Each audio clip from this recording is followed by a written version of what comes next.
In front of me is HUAWEI Nova 14 Pro, and today I would like to show you how you can use one-handed mode.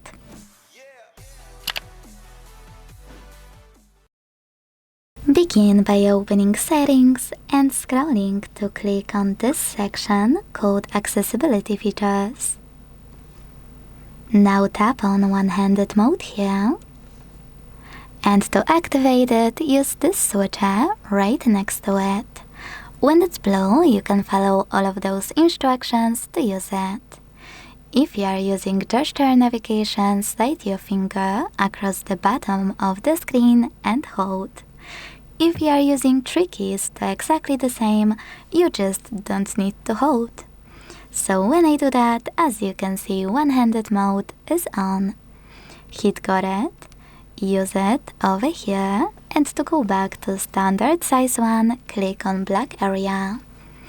If you want to use your screen on the other side, just swipe in an opposite direction. You can go back the same way. Last but not least, to disable it, use now blue switcher and wait until it's gray. Thanks so much for watching. If you enjoyed this video, leave a like, comment and subscribe. Bye!